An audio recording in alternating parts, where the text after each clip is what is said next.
Learning একাডেমিতে সবাইকে স্বাগত। আজকে দেখো ক্লাস 5-এর ইংলিশে যে রায় মার্টিন বই রয়েছে তার 254 পেজের যে এক্সারসাইজগুলো রয়েছে সেগুলো নিয়ে আজকে আলোচনা হবে। আজকে কোন স্কুল? তো আজকে হচ্ছে Bankura mission girls high school HS. তো দেখো এর কোশ্চেনগুলো দেখো, tick the correct alternative, correct অপশানটাকে এখানে টিক করতে বলা হচ্ছে। একের প্রশ্নটা দেখো, Begum Rokeya was born in, অর্থাৎ বেগম রোকেয়া জন্মগ্রহণ করেছিলেন এ রিচ ফ্যামিলি। এই যে এখানে অপশানটা দেওয়া আছে দেখো, অ্যাফ্লুয়েন্ট মানে সম্পদ, মানে ধনী পরিবারে, ধনী মুসলিম পরিবারে তিনি জন্মগ্রহণ করেছিলেন। তো এটা সঠিক অপশন হয়ে যাবে এ রিচ। দ্বিতীয়টা দেখো, সি নিউ ড্যাশ ল্যাঙ্গুয়েজেস। তো এখানে দেওয়া আছে দেখো, এই যে Bengali, English, Arabic and Persian, তিনি 4 ল্যাঙ্গুয়েজেস কিন্তু জানতেন। এরপরে 3টা দেখো, C was a dash women, C was A Muslim women. এই যে এখানে মুসলিম ফ্যামিলিতে তিনি জন্মগ্রহণ করেছিলেন, অর্থাৎ তিনি মুসলিম একজন। এরপর 4 নম্বরটা দেখো, রোকেয়া রোড বুকস ইন, অর্থাৎ রোকেয়া বইগুলো লিখেছিলেন কোন ভাষাতে লিখেছিলেন? তো বোথ বি এবং সি, অর্থাৎ বেঙ্গলি এবং ইংলিশে তিনি লিখেছিলেন। এই যে এখানে দেওয়া আছে দেখো, both in Bengali in English. Great books written by her both in Bengali and English, অর্থাৎ বাংলা এবং ইংলিশে তিনি বইগুলো লিখেছিলেন। এরপরে বিয়েরগুলো দেখো, complete the following sentences with information from the passage, অর্থাৎ এই সেন্টেন্সগুলোকে কমপ্লিট করতে বলা আছে। একের প্রশ্নটা দেখো, Rokeya educated herself through her own interest and efforts, অর্থাৎ রোকেয়া কীভাবে নিজেকে তিনি শিক্ষা লাভ করেছিলেন। তো এখানে দেওয়া আছে দেখো, Rokeya educated herself through her own interest and efforts. এরপরে দ্বিতীয়টা দেখো, সি হ্যাড ফেথ ইন, অর্থাৎ তার একটা গভীর বিশ্বাস ছিল কিসের প্রতি?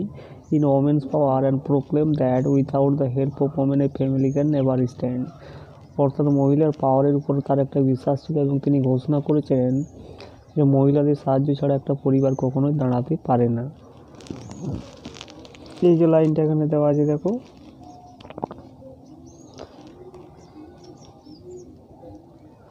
এই যে এক্সটেন্সিভলি,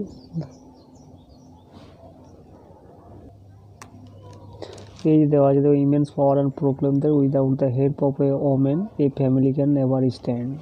এরপরে শেয়ারগুলো দেখো, state whether the following statement are true or false. আর ট্রু ফলসগুলো এখানে লিখতে বলা আছে। একের প্রশ্নটা দেখো, Begum Rokeya was an unkind and selfish women, অর্থাৎ বেগম রোকেয়া কী ছিলেন? অদয়ালু এবং স্বার্থপর ওমেন ছিলেন। এটা অবশ্যই ফলস হয়ে যাবে, যেহেতু তিনি জেনারেস ছিলেন।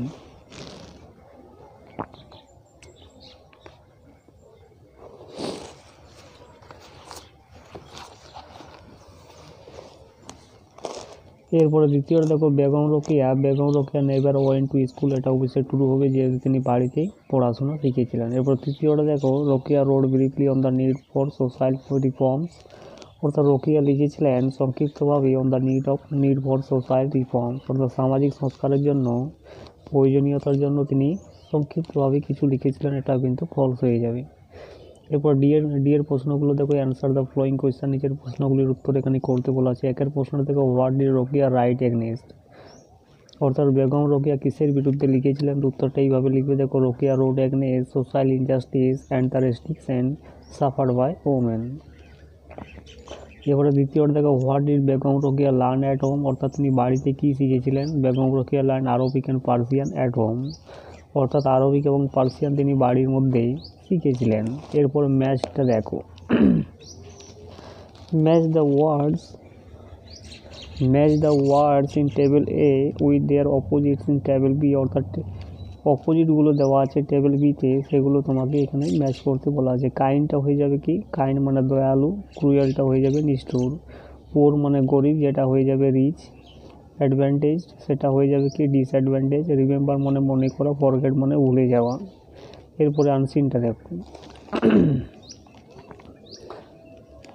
আনসিনের কোয়েশ্চেনগুলো তো complete the following sentences with information from the text, অর্থাৎ টেক্সট থেকে তথ্য তুলে এনে এই সেন্টেন্সগুলোকে কমপ্লিট করতে বলা আছে। একের প্রশ্নটা দেখো, a tribe is a group of people with certain unique social and cultural characteristic. এই যে লাইনটা এখানে দেওয়া আছে দেখো, tribe is a group of people with certain unique social and cultural characteristic. এরপরে দ্বিতীয়টা দেখো, name of some major tribes of West Bengal, অর্থাৎ পশ্চিমবঙ্গের কিছু প্রধান মেজর ট্রাইব অর্থাৎ উপজাতির নাম কি? অসুর, এই যে এখানে কিন্তু দেওয়া আছে দেখো, অসুর খন, হাজং, হো, পারহাইয়া, রাবা, কাঁতাল, সাভা, এগুলো লিখলেই হয়ে যাবে। এরপরে 3 নম্বরটা দেখো, someone's have knowledge about medicinal herbs. অর্থাৎ সামনের একটা নলেজ আছে কিসের সম্বন্ধে, মেডিসিনাল হার্বস।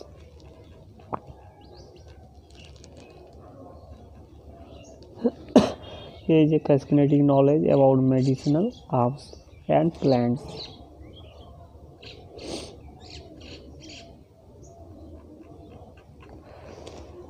এরপরে বিয়েরগুলো দেখো, অ্যান্সার দ্য ফ্লোয়িং কোয়েশ্চেন, নিজের প্রশ্নগুলোর উত্তর এখানে লিখতে বলা আছে। What are tribal people proud of, অর্থাৎ উপজাতি ট্রাইবাল পিপলরা কী নিয়ে গর্ব করে।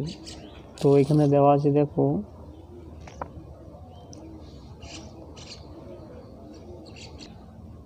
এই যে এখানে লাইনটা দেওয়া আছে দেখো, tribal people take pride in their tribal identity. তো উত্তরটা এইভাবে লিখবে দেখো, tribal people are proud of in their tribal identity.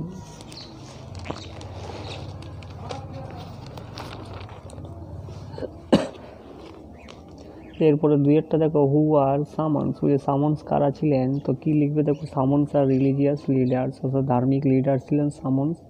এরপর 3 নাম্বার দেখো, what are the tribal festival related to, অর্থাৎ ট্রাইবাল ফেস্টিভ্যাল কিসের সঙ্গে যুক্ত। তো কি লিখবে দেখো, উত্তরটা, the tribal festivals are related to agricultural cycle and social customs, সামাজিক প্রথা এবং কৃষিকাজ সম্বন্ধ সাইকেলের সঙ্গে কিন্তু এই ট্রাইবাল ফেস্টিভ্যালগুলো যুক্ত। এরপর সিয়েরটা দেখো, find words from the text which mean the following, অর্থাৎ টেক্সট থেকে এখানে মিনিং খুঁজে বার করতে বলা হচ্ছে। তো দেখো পায়াসটা কী হবে, দেখো পায়াসটা হয়ে যাবে রিলিজিয়াস আর অ্যাডভান্টেজে, সেটা হবে সাকসেশন।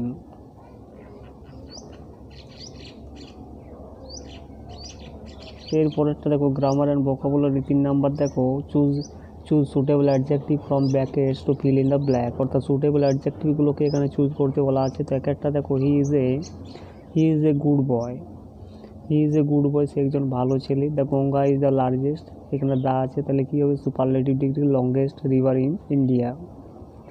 4 নম্বর দেখো, underline the adverbs in the following sentence, অ্যাডভার্বগুলোকে আন্ডারলাইন করতে বলা হচ্ছে। একের প্রশ্ন দেখো, ইট রেইনড হেভিলি, তো হেভিলিটা হয়ে যাবে এখানে adverb. She looks very beautiful, ভেরিটা হয়ে যাবে এখানে অ্যাডভার্ব। এরপরে 5এরটা দেখো, put suitable preposition in the blank, অর্থাৎ সুটেবল প্রিপোজিশনগুলোকে ব্ল্যাঙ্কের মধ্যে ফিল করতে বলা হচ্ছে। তো একের প্রশ্নটা দেখো, I met her on a friend's birthday party, এটা হয়ে যাবে অন। 2 নম্বর দেখো, Suresh saved the kid from drowning,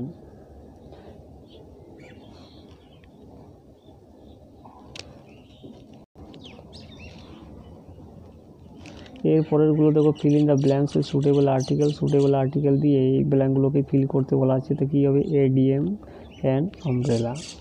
এরপরে 7 নম্বরগুলো দেখো, পাংচুয়েট, বলছে punctuate the following sentence and use capital letters where necessary, সেন্টেন্সগুলোকে পাংচুয়েট করতে বলা হচ্ছে এবং সাথে সাথে নেসেসারি জায়গায় ক্যাপিটাল লেটারগুলো কিন্তু লিখতে বলা হচ্ছে। তো দেখো কী হবে, দিস ইজ অবি, হোয়াট এ লাভলি প্লেস।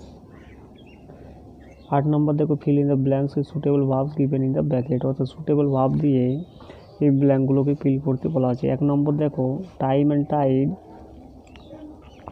এটা কি হয়ে যাবে, ওয়েট ফর নান, এটা হবে waits. Time and tide waits for none, there is no such rule. এবারে 9 নম্বর দেখো, make sentence with the following word, অর্থাৎ এই ওয়ার্ডগুলোর একটা সেন্টেন্স তৈরি করতে বলা আছে। একটা দেখো, circle, they paint a circle by hand, অর্থাৎ সে একটা সার্কেল এঁকেছিল। এরপরে গ্রাউন্ডটা দেখো, there is a ground in our school, আমাদের স্কুলে একটা গ্রাউন্ড রয়েছে। এরপরে রাইটিংটা দেখো, suppose you had an interesting dream last night, মনে করো তুমি গত রাত্রে কী করেছিলে, একটা ইন্টারেস্টিং আকর্ষণীয় স্বপ্ন দেখেছিলে। Now write a paragraph describing what you saw in your dream, সেটা নিয়ে তোমাকে একটা প্যারাগ্রাফ রাইটিং কিন্তু লিখতে বলা হচ্ছে। তো কী লিখবে দেখো, last night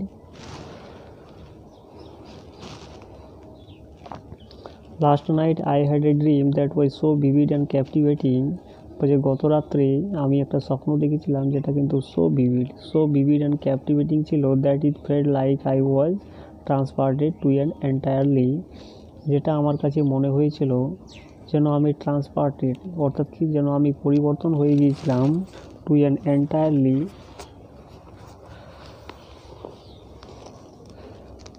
entirely different world, অন্য পৃথিবীতে আমি চলে গিয়েছিলাম। এরপরে ক্লিক করে দেখো, ইন মাই ড্রিম, আমার স্বপ্নে I found myself walking through a beautiful Las forest with towering trees, অর্থাৎ কি আমি নিজেকে খুঁজে পেয়েছিলাম, আমি যেমন হাঁটছিলাম কোথায়, এই বিউটিফুল লাস ফরেস্ট, একটা সুন্দর একটা জঙ্গলের ভিতরে, উইথ টাওয়ারিং ট্রিজ, যেখানে অনেকগুলো গাছ ছিল, অ্যান্ড কালারফুল ফ্লাওয়ার, এবং রঙিন কিন্তু ফুল ছিল। As I continue to walk through the forest, যখন আমি কন্টিনিউড করেছিলাম, অর্থাৎ যখন আমি হেঁটেই চলেছিলাম জঙ্গলের ভিতরে, I stumble upon A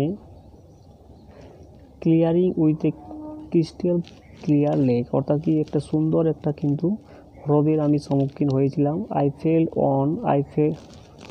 felt an overwhelming sense of peace, আমি অনুভব করেছিলাম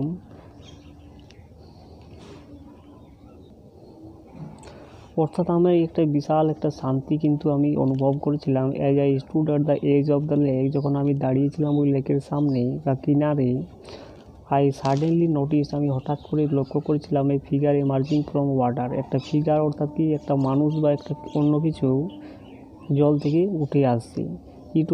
ইট ওয়াজ মারমেড উইথ লং